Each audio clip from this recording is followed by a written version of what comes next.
The day I was discharged from the hospital after the accident, I signed a confidentiality agreement right there in the ward. A representative from the space agency grasped my hand, visibly excited. "Welcome aboard." He reminded me again, this research project is strictly classified. You can't speak a single word of it to anyone. For the next 5 years, you'll be completely isolated. No contact with the outside world. He gave me 3 days to say goodbye to my family. I let out a small, self-mocking laugh. I'm an orphan. I don't have anyone to say goodbye to. I handled my discharge paperwork alone. When I got home, my parents were waiting, eyes dark and heavy with displeasure. My mother was the first to speak, holding back her anger. "Jason, where the hell have you been? You've been gone for 3 months without a single word.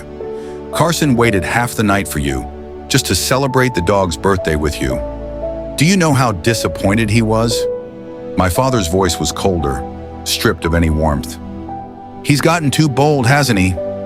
Won't even listen to us anymore. If that's the case, might as well get out of this house for good. 3 months ago, I was on the edge of death after a car crash. The hospital called them over and over again. All they got in return were cold, unanswered rings. They hadn't cared if I lived or died. But now they were scolding me for missing a birthday celebration for a dog. I couldn't understand it. I was their biological son. Why was I treated worse than a child they adopted?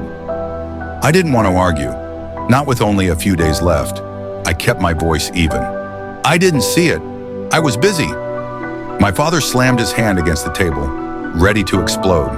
Just then, Carson Wheeler came slowly down the stairs, dressed head to toe in the latest designer brands bought by our parents. He wore that familiar, thoughtful expression of his. "Come on, Mom, Dad." He was probably busy with his research. He's a PhD student after all. He must be swamped. I was just throwing a little birthday party for my pet. "It's no big deal." Dad let out a cold snort, filled with contempt. PhD? Worthless. Doesn't even understand something as simple as spending time with family. Total waste. He might as well drop out. I smiled faintly but didn't respond.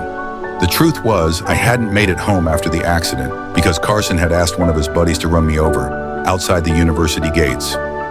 It was a hit and run. I passed out on the spot, and when I finally woke up, 3 months had already gone by. He didn't want me showing up at any event where our parents might be around. "Just a little longer," I told myself. "I'll be gone soon anyway." My mother paused at that, confused, her brows knit together. "Where are you going? Where else do you think you can go besides here?" She truly believed I had nowhere else, because before they found me, I had grown up in a rundown orphanage, alone and unwanted. Carson curled his lips into a smug smile, but by the time he took his seat beside them, his expression had melted into something pitiful. Maybe Jason doesn't want to be anywhere I am. Maybe I shouldn't be here at all. Casually, he let his hand drop onto the table. Just enough for everyone to notice the antique silver cuff wrapped around his wrist. The craftsmanship, the engraved family crest. Impossible to mistake its significance. I remembered that cuff.